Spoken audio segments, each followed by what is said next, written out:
Hey everyone. Hola. Hello. Hi. Hi, you guys. Sorry I was a minute or two late. I come from my son's therapy appointments on Tuesday. So some days it's a little bit more streamlined than others. And as you may or may not know, hey everyone, I am, let me put this headphone in and explain to you guys why in a second.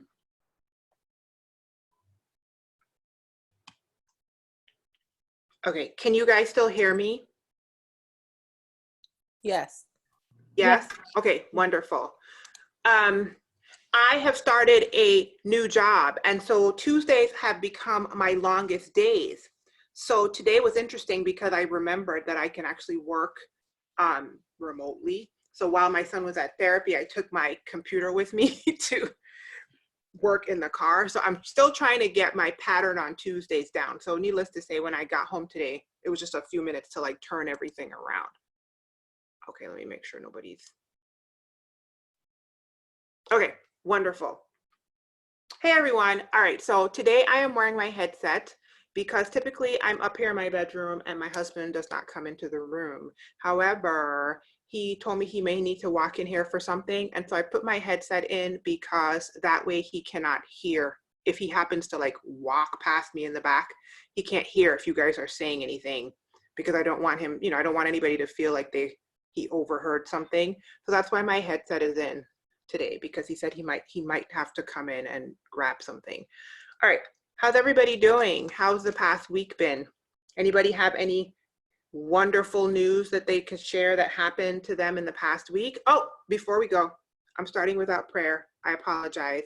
Give me a second. I'm going to pray. It's voluntary. You don't have to, but if you would like to, I would love it if you did. Heavenly Father, thank you so much for another day. Thank you, Lord, for positions, jobs, income, increase, guidance, clarity, everything that you are providing for us, because you are our provider. And so we ask, God, that you make your way plain to us, not just in our week upcoming, but on this call. God, give me words to speak to be able to help these ladies produce and create the life that you have designed for them. Give them peace and contentment in their decisions. And God, give me clarity in my direction. And I thank you for it. In Jesus' name we pray. Amen. Amen. Amen. So anybody had anything wonderful happen this week that they'd like to share with us? Anybody? I will. Sure. Go ahead, Vanica. So today is the 11th. I have made it 11 total days being vegan. That's awesome. So wait, what is the intention behind that? Are you planning to just try it and see how you like it, or are you just going for it for the rest of your days, or what's up with that? I'm trying to be more healthy and get my blood pressure under control. Right. And every time I start, I always, stop because I don't know if you guys know, the vegan community is not very nice. Ooh. People, the vegan community. Why would you say that? Because they're very judgmental. Mm. You're posting something, and because I went back on Instagram, and when you're posting different things, and they can be very judgmental on the things that you post. Right. Now, I'm ignoring that noise. And I made it 11 days, so I'm very proud of that. Well, congratulations. That is awesome. And you know what? You bring up an incredible point about judgment and community. Often, and that's something we can all learn from in communities that we belong to, that we can remember that everyone isn't an expert. Everyone doesn't have every single thing memorized and perfected. And so people have to start somewhere, no matter what community we're in, whether it's, I could think of a lot of communities where what you just said could be applied to it. Natural hair community, weight loss community, all kinds of stuff where people are like, why are you doing that? Why are you doing it that way? We got to give people grace. People got to start from somewhere. So good on you for ignoring the noise and really focusing on what is a priority for you, which is your health. So good for you. I'm proud of you. Thanks for sharing that. this month, you guys, well, okay, let me see. This month, we are talking all about living life on purpose, living with intention. And so last week I was talking to you guys about purpose and why purpose, and how to find your purpose. And I dropped on you questions you can ask yourself if you just have no concept of your purpose. I want to encourage you guys, if you did not do last or hear last week's call, to go back and listen to it. And if you did, to answer the questions that I asked you, because it might not, even if it doesn't give you 100% aha clarity in the moment, it's going to give you something to start with. It's going to give you something to chew on, and then it's going to give you a direction to aim in. The other thing I want to remind you guys about is is that you, babe? Yeah, come. It's okay. I already warned them that you're going to be. You can wave. He just said hi. Wait, what was I just saying? Okay, so, individual calls. So don't forget that I would like everyone to book a one-on-one call with me. So if you haven't done it already, the link is in the group. I will drop it in the group again after this call. And for all the ladies that have already done the one-on-one calls, yay! Those are. I'm so happy that I did that, because I'm just having like the best time really canvassing you guys. And really what's happening on those calls, you guys, is I'm trying to get feedback on the sessions, but I'm also trying to touch base with every single one of you guys and have like a deeper, more comprehensive understanding of how I can serve you. That's pretty much it. So don't miss your opportunity to have that kind of conversation. Let's see. You guys were telling Becca, congratulations, bravo, bravo. Check out the Oh She Glows cookbook. Oh, okay. So you're giving her all these awesome things in the chat. So Vanica, don't miss that, because they're giving you some suggestions for things in the chat. Okay, so give me 1 second here. I want to encourage you guys to, like I said, go back and look at the Life on Purpose call from last week, as well as continue to hone what your goals are for the year. Don't forget about your SMART goals. Don't forget about having some purpose behind what you are doing, because otherwise you're just flailing all over the place, and that's never any fun. Today, I want to talk to you guys about relationships on purpose. Okay, the whole month is all about on purpose. And so today we're going to talk about relationships, and I have a couple notes written down, but I'm probably just going to talk off top. Relationships are one of my favorite topics. Let me give you guys my journey through my relationship life. I have always considered myself to be quite gifted when it comes to human relationship. That's how I see myself. That's the story I've told myself, and that's the feedback that I've gotten from other humans. Like, you're really good at this. So like, how do you do that? Whatever. The funny thing about it though, is I never really thought about, until recently, relationships on purpose, relationships with intention. I was just surviving on natural gift. Like, I just have a natural knack with humans. Stephanie says, what kind? We're going to talk about the 4 different kinds that I've come up with, including the 2 that you just said there. So we're going to talk about all the different humans that you relate with, and how you can, just some stuff. So all of them, all of the above. And so I want to share with you guys, not just what relationship is and all the general stuff, but how to be more intentional in your relationships, which is the component that has really shifted a lot of things for me in the past, probably like 3 years, the 40s. Up and until that point, I kid you not, I was just going off of natural gifting. I've never had too many problems in the area of how I relate to other humans. And I am a extrovert. Although the older I get, I do have a tendency to really enjoy my introvert moments. I definitely am energized from being around other humans. And so that has been an aha moment for me, to have more purpose and intention behind my relationships. So we're talking about doing things on purpose. On purpose means with a design behind it, with an intention or a plan behind it. So let me get to what Stephanie asked, which is, in my mind, there are, and I mean, this might not be fully exhaustive, but in my mind, there are like 4 types of relationships that exist with humans on the planet. You have acquaintances, right?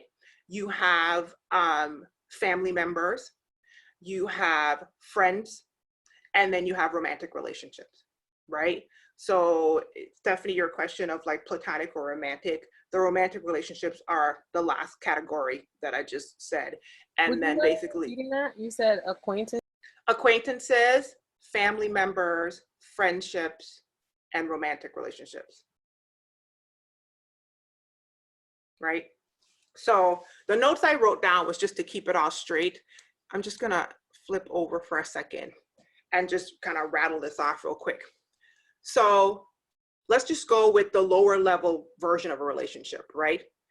Beyond strangers, right? Some person you walk by in the grocery store. You have acquaintances. Acquaintances are people who are typically met because of a shared activity or something like that. That's typically when a person becomes your acquaintance, right? So they're your neighbors, your coworkers, the people at church, the guy at the store that you always see, people who are in your class. You know, the reason why you're around these people is because really you have a greater intention that has nothing to do with them. It really didn't even have anything to do with the people when you went to whatever you were doing. You went to church and they happened to be there. You went to work and they happened to be there. And so you don't typically choose your acquaintances per se, but you tend to, you don't directly choose your acquaintances. You know, you don't like, you go to the grocery store and this woman happens to work there. You go to the beauty salon and this person happens to be there, right? Acquaintances also are the first step out of stranger, right? Rando human, the next step up is acquaintance. Acquaintances, you typically have a whole lot of them too. Because, and one of the things about acquaintances is you have a lot of them and they are the pool from which many, not family, but many of the other relationship types come out of, right? Like your acquaintances is kind of like where you pluck the other people from, the romantics and the friends and stuff. It kind of starts in that weird pool of like rando people that just happen to be in your class, right? And so the other thing I wrote down is, you know, you can have acquaintances that are super short term, as in the nice lady you were chit-chatting with at the airport.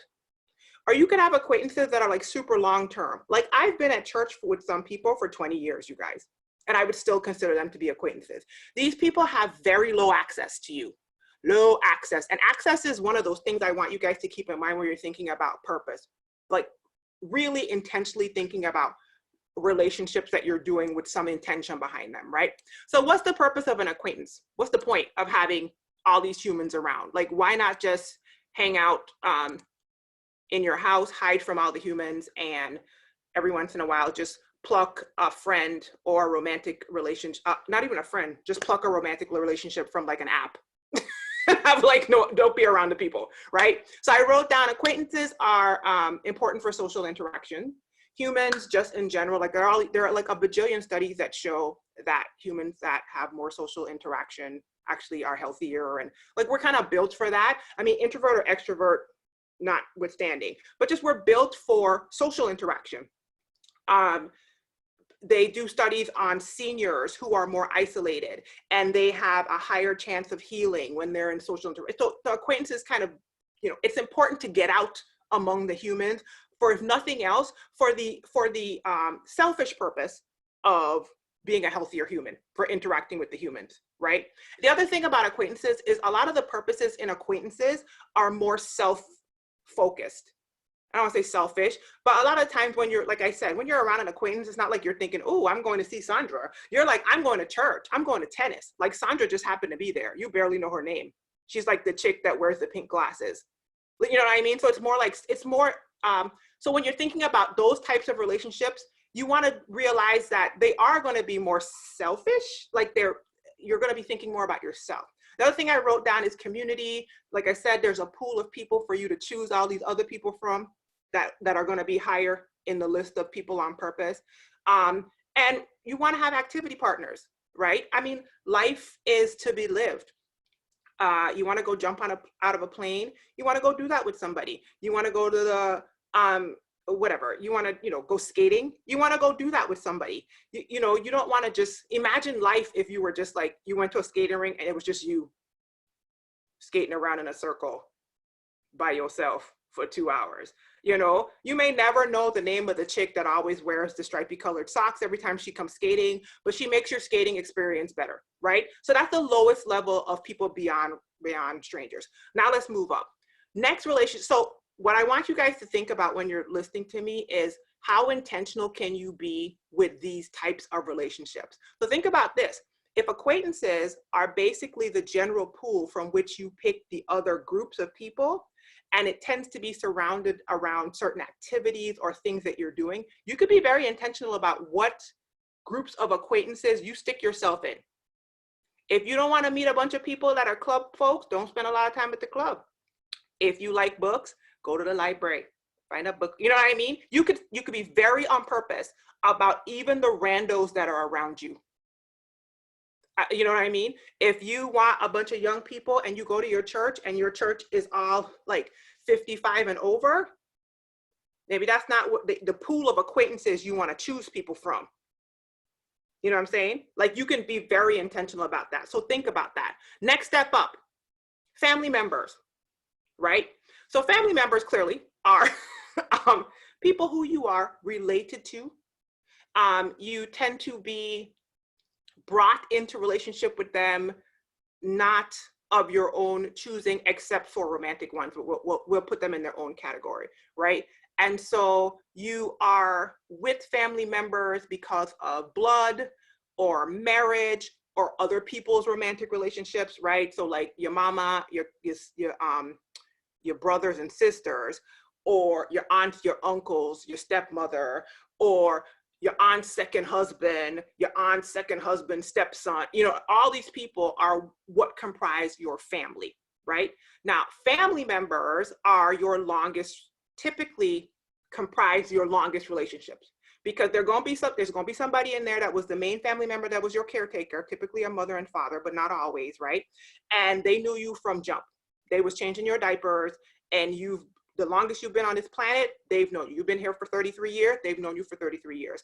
The thing about family members though is, the other thing is, you can have a small number of family members, a really small one. Some people have monstrous numbers of family members.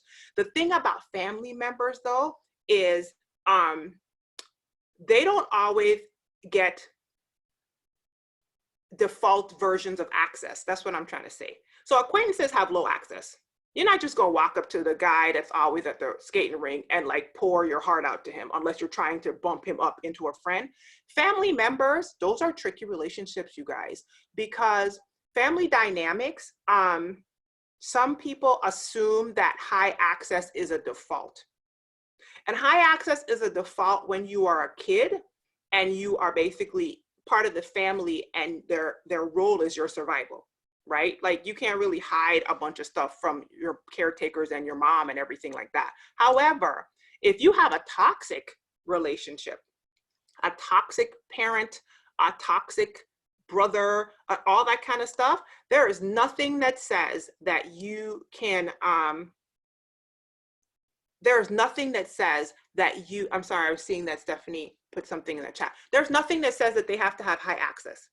So I just want you guys to know that intentionally, and this is something that's very tricky when you come from very different, like some family dynamics, it's just understood or expected, that's the word I'm looking for you to have full access when you are a grown adult. You're a grown adult and your mama and Pookie them think that they come first. And they used to come first. But especially if you have a whole covenant relationship with a husband, you know what I'm saying? Then like some of that stuff, you gotta, so those are where, I remember you guys, I talked to you guys about boundaries and all that kind of stuff. There is nothing that says that family has to have high or any access. There are absolutely times when you have to cut off access to family members. And I just want to say that aloud and give y'all permission to know, because everybody on here is a big girl. There's nobody on these calls that are under 18. And so there's like, you know, there's things about, like I said, I'm not a mental health professional, but there's codependency and there's enmeshment. And there's just all this stuff that happens where we become adults and we don't become intentional about even our family relationships. We have that sister that keeps calling us in the middle of the night to vent her problems. And because you used to be her savior back in the day, you now call and you bailing her out and paying her bills and all of that. Listen, you can be very intentional about family relationships, okay? There's no default for high access. Now you can have a high access version of a family relationship, but as an adult, you get to choose that, okay? So the purpose of a familial relationship, the original purpose of your familial relationship is survival. That's literally the original purpose. You come in, you're a baby, you can't take care of yourself, and these people are supposed to keep you alive. That's basically what's happening, right? Then as you get a little bit older, your familial relationship is supposed to be, and I mean, this is a little tricky because sometimes it's kind of triggering, even for me, you guys. I'm not telling you guys, I have some twinges on this myself. Your familial relationship is supposed to be a learning ground for how to do other relationships. So it's supposed to be where you learn how to relate to other people.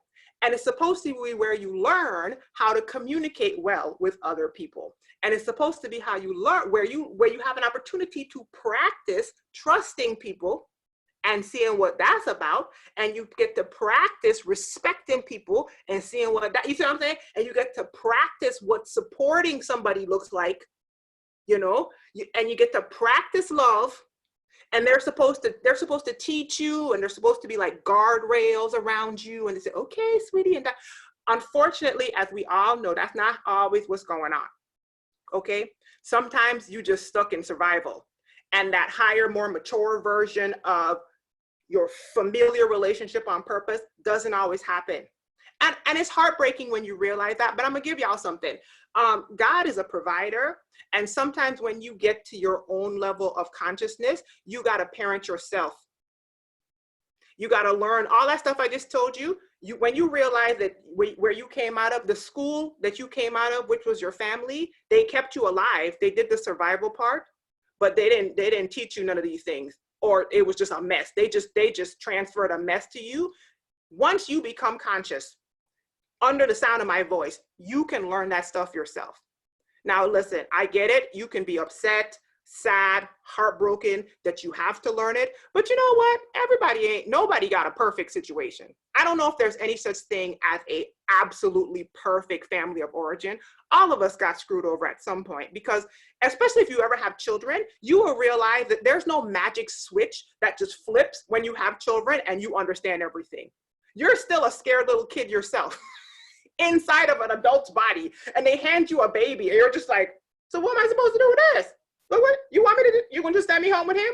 And they send you home, and you're like, okay, I will keep him alive. And then all of a sudden you realize while you still dealing with your own mess, this person is looking at you to give them the learning and the guardrails. So that kind of stuff can give you grace, but at the same time, you can learn to be more intentional and realize that you might not have learned what you were supposed to learn in a healthy, that's getting you the results you want. That's what I'm saying. If you're getting crappy results, that familial situation, y'all, you could be more intentional and more purposeful with the lack of education in those areas.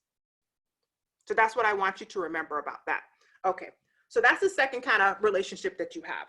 These jokers that apparently got the same gene pool as you, or they married to your gene pool. And you know what I always tell my husband? I'm always, there's something to be said for a relationship you don't get to choose. I think that there's something to be learned for a person that you don't necessarily get to choose. God has designed our relationships to be people we get to choose and people we don't. And there's something to be learned for the people who you are just tossed into that mix with. So don't always be like, there's something for you to learn out of that. There's something to be grown in you out of that situation. And on top of that, the opposite is true. There's something to be learned in the relationships that you get to choose. Because when you don't get to choose the people, you don't always get to just, you know, say, and go about your business with them. You have to work harder to like really learn and grow. But then when you get to choose people, that's tricky too. So I just want you guys to remember that, because I know some people in my own personal life who all they have is family around them and they have no friends. And I'm always like, So you don't have one relationship where you chose the person and they choose you and y'all keep choosing each other. You just got the default people. You know, my brain be like, you just gonna do life with only the defaults. Like, now you ain't found one person. Okay. You know, my brain is always like, okay, that's interesting. And then on the opposite, in my mind, unless it's just absolute toxicity and a mess, I get that. But then when it's only like all friends or whatever, and okay, I could, maybe you ain't talking to mom, maybe you're talking to dad, but you don't have one third cousin twice removed that you get along with. Everybody in your gene pool was, listen, okay. So anyway, keep that in mind. That's the second type. Third type of relationship is your friendships, right? So what happens now when this person has transcended from acquaintance, you know, they were stalking you in your YouTube comments, and now you go into their DMs and you ask them for their phone number. And then the next thing you know, you're at their wedding and you're at their wedding and, you know, you're like speaking at their conferences and stuff. They have transcended out of acquaintance. I'm actually describing somebody on this call, just a FYI. But anyway, so the person transcends now. They're in the general pool of humans, and you're just like, you. Friendships are typically medium to high access. There's so much variation in friendship. It's a big group. Don't get me wrong, it's a huge group. You know what I mean? You can have a super low level friend. I'm talking about just above acquaintance. Like, she works with you, you know her first and last name, and you guys always like joke, have an inside joke during the meetings. And she just happens to be like funny meeting friend. You know, she's a little higher than acquaintance. If you see her in the grocery store, you're gonna say hi to her. You're not just gonna walk by and be like, there's that guy I work with. You're actually gonna be like, hey, Alice, you know. But you know, you're not calling her and talking to her about your divorce. You know, you're not asking her who her therapist is. You're not going out to dinner. You know, like, you're not planning any trips with this person. And on the other hand, the total other end is that best friend, that like writer person. And here's the thing: some people say they have a lot of friends. Listen, Jesus had 13 humans that were around him, but he only had like 3 that he really was like, there was like the top 3 that he was like the writers with. And whenever he had to like steal away, he was like, yeah, like the 13 of y'all are cool and everything, but you come here. So don't feel bad if you don't have 27 friends and somebody seems like they have 27 friends. That person probably has 27 really low level people / acquaintances, but who, you know, friendships start to bridge into the space of intimacy. That's what I want you guys to know. And you can be very purposeful with that. Friendships start bridging into a space of intimacy. So friendships, you actually get to choose. That's the first thing about a friendship, right? Friendships can be shorter, long term. And let me pull this up so I don't forget what I said. You get to choose them. They tend to be reciprocal relationships. They should be, at least. You know, they should be. If it's not a reciprocal relationship, I might offer to you that might not be a friendship. That might be an assignment and an associate. And listen, I could talk to y'all about that, because I'll raise my hand right now, swearing to goodness, telling y'all I have had some people who I just knew they were my friend. I just knew they were my friend. And as I matured and I aged, I realized, oopsie, that was not as reciprocal as I thought it was. That was supposed to be an assignment and an associate, Rushni, and you put them in a space they weren't supposed to be in. But that's with maturity. You start learning that kind of stuff. There's some reciprocity in an actual friendship. Even if it's a lower version of that friendship, there's some reciprocity in the lower version of it, right? You tend to have less of them. And the purpose of a friendship is a higher, all of the stuff that I just told you that you're supposed to learn in your family, like learn with them, it's to practice and do those things with an actual human that you choose. So you start to practice and learn social interaction and benefit from all the things I told you prior that comes with social interaction. You start to practice and learn community and all the benefits that come with a community You practice and learn trust. You practice and learn respect. You practice and learn how to care for another person. You have somebody who you can confide in and learn, you guys, you know, they confide in you. You practice and learn how to support another human. You have loyalty. My best friend, she gets so annoyed at me because I always tell, I'm like, you're so loyal. And she's like, please stop saying that to me. You're like, it's like I'm a dog. But it's not, but she is though, you got, I'm like, I know that's a weird thing to tell somebody, but it's true. I went in my basement the other day and I was looking for something in my photo album and I found a picture of her from 1999. That's not when we met. We met before that. And she had written a bunch of stuff on the back of it to me. Oh my gosh, you're such a good friend. You mean the world to me, all this kind of stuff. 1999. And I took a picture of it and I flipped it over and took a picture of it and I sent it to her and I was like, oh girl, we are old and we have been friends for a long time. And she was like, oh my God, I still think all that. Like, she is loyal. That's a great quality and I value that. You know what I mean? You get to practice intimacy, if I'm being honest. Not physical. Don't be touching up on your friends now. You little friends with benefits. Don't be doing that. But you get to practice, you get to practice the beginnings of like mental and spiritual intimacy. You know, giving a little bit, learning to lean on and talk to somebody, trusting somebody with the information. These are things that make life worth living. These are things that make you grow and give your life have intention, and you get to grow. Like, in all honesty, friendships are where you practice love. The action of love, at least that's where they should be. If you're intentional, if you're purposeful, friendships are where you practice love with another human being. A couple, three of y'all, you know what I mean? It enhances life. It's like, you know, getting a drink with the sweetener in it, you know? It's like looking at a 3D movie with the glasses on, you know? The intimacy turns up life a little bit. You start to grow as a human being because you're being intentional with these relationships. Now, the thing about these relationships, y'all, friendships specifically, if you're being intentional and you are choosing people with these concepts in mind, then you're living on purpose. I will admit I was not. I'm gonna tell y'all right now. I would just be with acquaintances in a space. We would get along. I'm very social. I run my mouth. I had no intention behind anything. Bada bing, bada boom. Next thing I know, I think you're my friend. I have invested years of my life.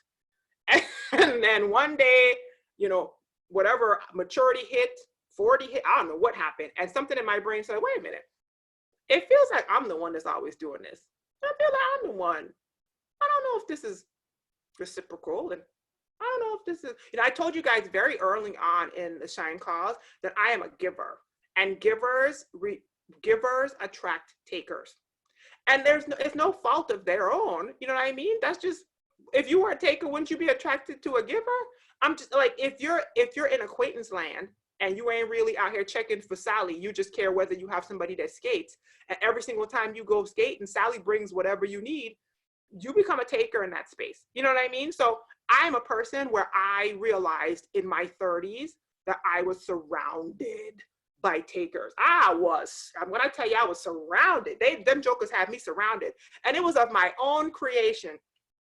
That's what I'm telling you, it was of my own creation. And I had to shift that. I was like, ooh, Jesus, I am out here I'm just pouring it.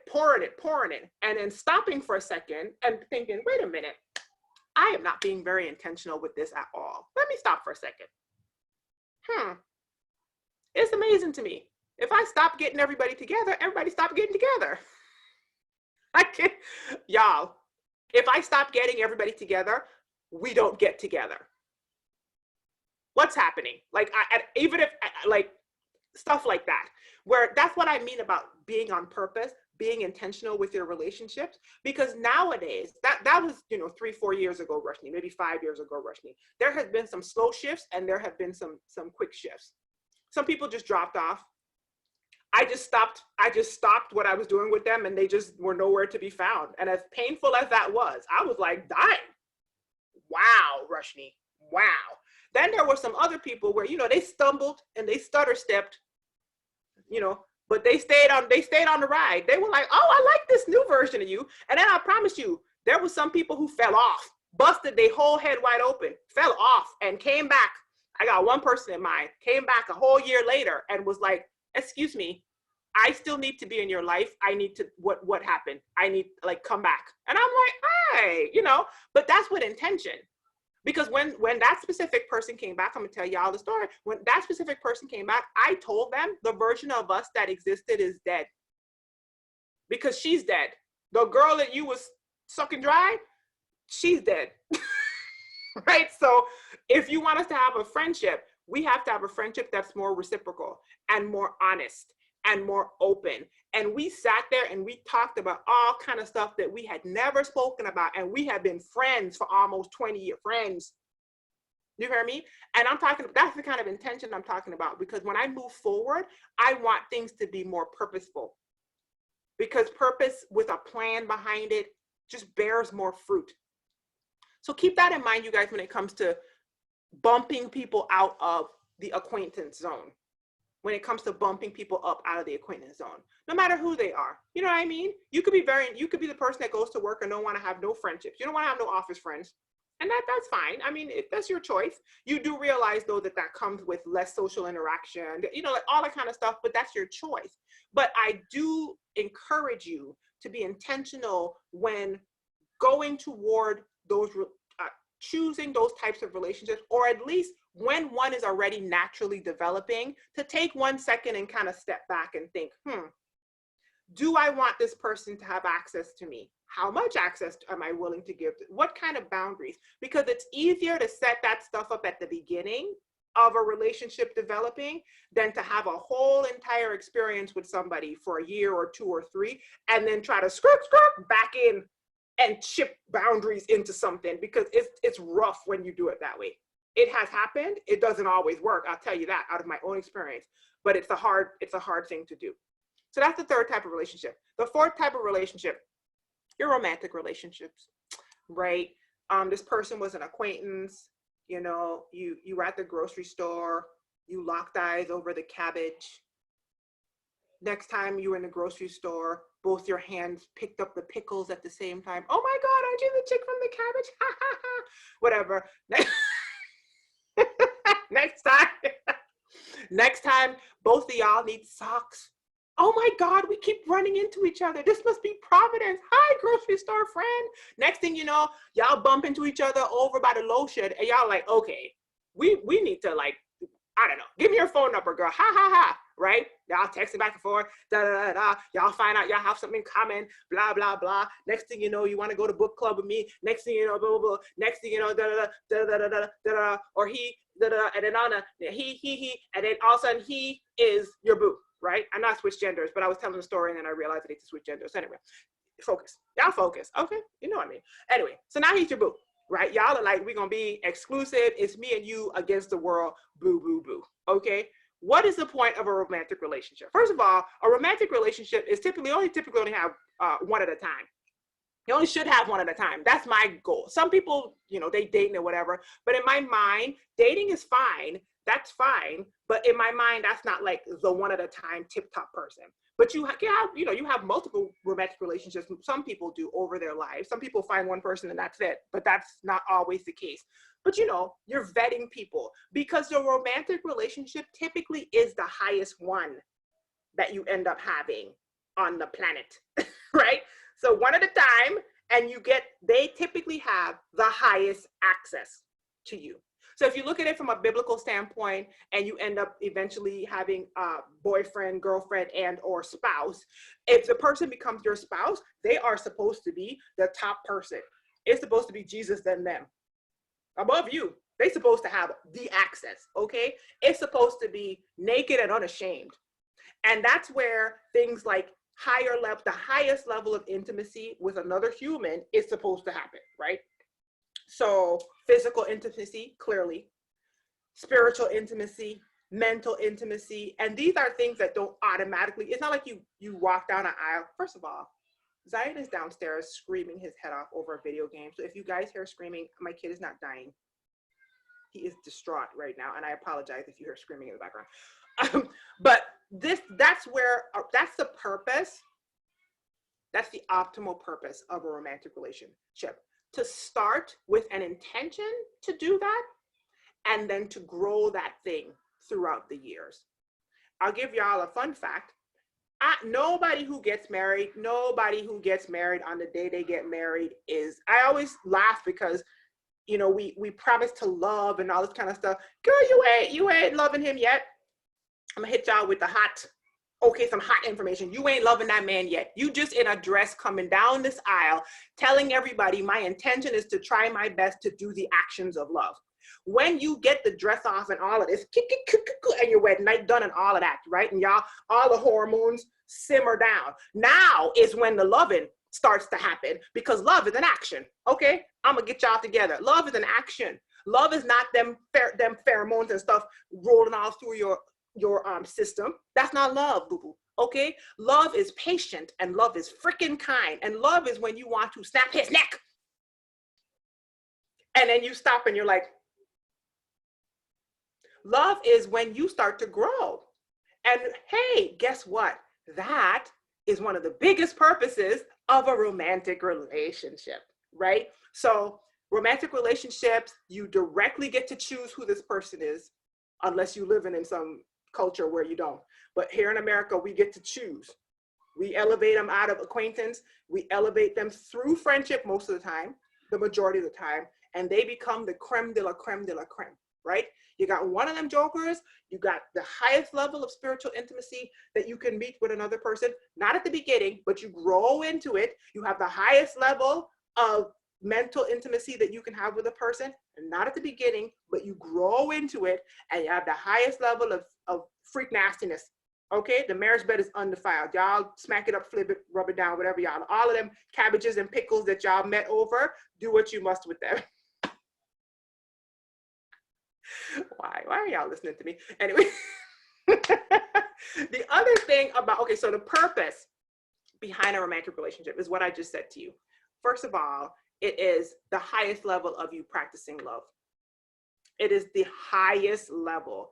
You can practice love with your friendships, but friendships are interesting because you don't have to be around your friend all the time. So when you're practicing love with your friend, it's really easy to love a friend who you don't live with and who you don't see all the time. So the highest test of love and the playground, the court that you play this love out on, the game board of the romantic relationship, is the all the time seeing this person and practicing the actions of love. That's for the big boys and big girls, you guys. If you look at our divorce statistics in America, we wildin' because we don't. First of all, I think that the reason why our divorce statistics are so high, one of the reasons is because we don't understand what we're signing up for. We don't go into the romantic situation with purpose. We honestly think that that liver quiver is going to last forever, and that's what we're signing up for. You make my liver quiver, I'll make your liver quiver, and we're going to go skip off into la la land. The minute you get on my nerves and my liver ain't jumping no more and my backbone ain't tingling, all of a sudden I got to get rid of you. Hello? That's not intentional. That's not intentional. No, listen, people can do whatever they want to. That's between you and God. I'm just telling you that's why people ixnay out. So people be ixnay out for real. Fast they be out. You be like, love is patient. Love is like, what is going on, you know? So practicing love, honing it over time. Like I said, when you come down that aisle, all you have said to that man is, for better or for worse, I am going to do everything I can to learn how to love you. But you ain't loved him yet. You ain't did nothing, girl. I'm trying to let you know. Get married and come back and tell me what I said, okay? Tell me where was the lie. It's not in there, okay? You get to grow. There's nothing that will grow you up more than a whole a committed romantic relationship. You want to find out what you're doing? You want to see yourself? You want a mirror up in your face? Woo, y'all! I'm trying to. I be like, somebody need to let me teach a marriage class beforehand, because I'd be like, I'll tell them the truth. You want to find out what's going on with you? and you want to swing from like emotionally feeling these highs about somebody to like the total opposite, you'll be like, I didn't even know I was capable of that. What just happened? That's a test. It's a test. When you are purposeful in that kind of stuff, you can have the most incredible experience of things like a confidant or a intimacy and a witness to your life, which you can also get with friendships, but you get a higher version of it. You see what I'm saying? Also, if you're doing it well, this person is the highest version of friendship that you're probably ever going to experience. You got a person in your corner that knows you. This person starts to see you at your best and you at your worst. And even when it's rough, one of the things about I have found, I'll say in my own marriage, is knowing that somebody sees you at your worst, but they're still there, is actually kind of comforting in a strange way. Like it's, that's part of the practice of love, you guys. That's part of the purposefulness. And ultimately, you grow into this feeling of being known and understood and unconditionally accepted. Now, are we all doing it perfectly? No. That is the goal. What I just said to you was the romantic nirvana, the goal. You know, if you read 1 Corinthians 13, God's description of biblical love, that's rough. I'm telling you, you go back and you read that, it doesn't keep any record of wrongs. What are you talking about? So you be in the middle of the argument, be like, well, in 93, when you had said this, and then, you know, you gotta pull air and all of that. You know, and then this and that, and then you said you was going to, and I told you was blah blah. You know, you can't. What are you trying to say? You got to be like, oh, you got to learn. You got to practice this thing, and that is why. Now, let me say this to you guys. Why have a relationship? Why have any of these relationships? Acquaintances, like I said, it's low level. You have to have a pool of people to choose from. You can be very intentional about who you're choosing these other higher levels, your friends and your romantic relationships from, if you choose your acquaintances wisely. Your groups of acquaintances that you tend to be around. But why have them? Because one, they're better for your health, if I'm being honest. And two, you want a pool of people to choose from. That's why you don't hide in your house. Why have friendships? Because you thrive off of intimacy. Life is better when you have people around. Even if you have one good one. Listen, you don't have to have 20. Hone one good person. Okay? I got the one who I just told you about, who I say is loyal, and she hates when I say that. Listen, I'm like, you ain't going nowhere, girl. We've been through so much craziness. We've been through cancer and like all the things, like just all the things, okay? Breakups and flying, like all of the things have occurred, and we still ride it, okay? Why have a romantic relationship? It's the highest version of relationship. It is a mirror for God and how he interacts with you. The Bible talks about how it's an archetype for Christ and the church. And the older I get and the more I'm in my relationship, I see that, because this is not easy, you know? But the thing about it is you get some of the hardest tests, but you also get the highest version of relationship as an experience. And that's why. So if you want like the brightness turned up, and you want the experience of life like turned up, then you can have a relationship on purpose and do it with intention. And that's the why.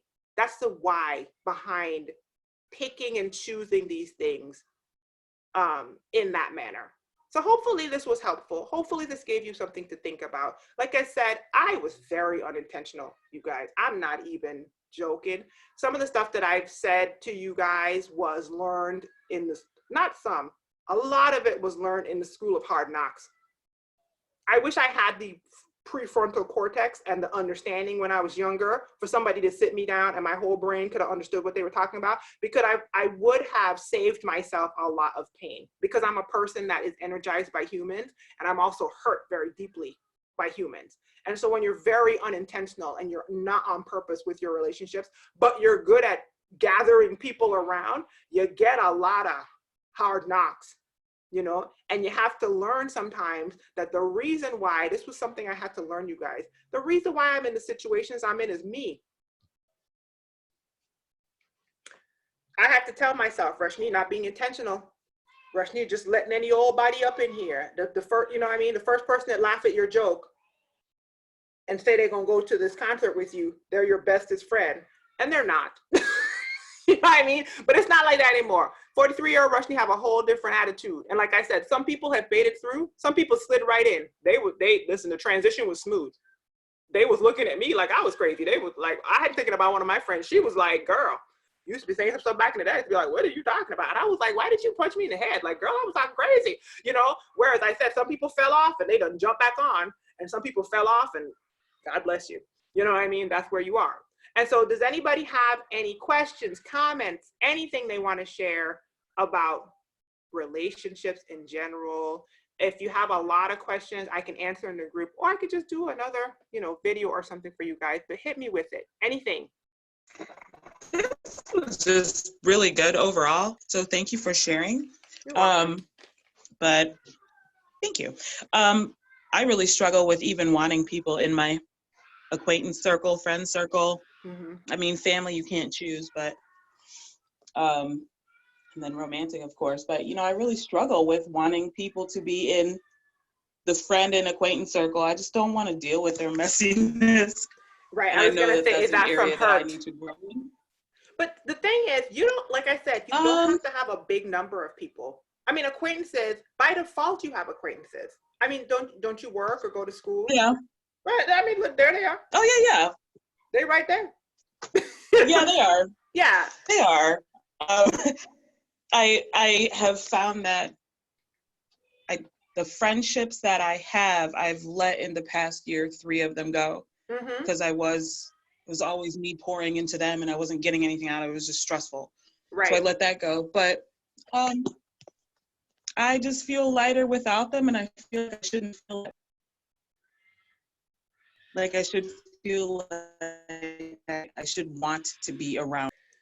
No, because not necessarily. You're breaking up a little bit, so I'm just going to comment. Not necessarily, because what you may be learning about yourself is you operate better with a leaner crew. What you may have had before was too many cooks in the kitchen. Maybe you don't need 5. Maybe you need 1 and a possible, you know, and you've learned that about yourself. Seriously.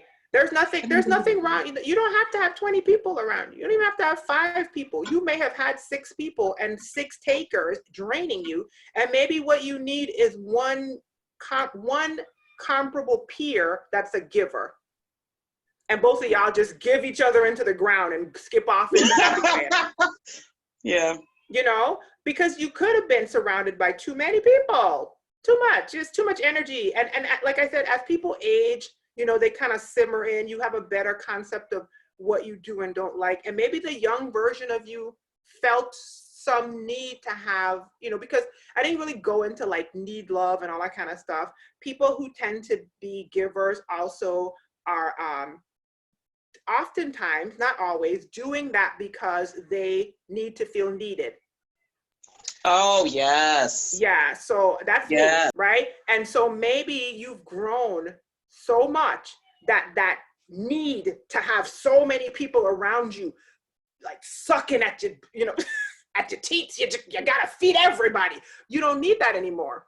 There's something in you that's grown up. And so that feeling of like, I have to, that could just be maturity, girl. And then they fall off. And then you go and you find that one solid.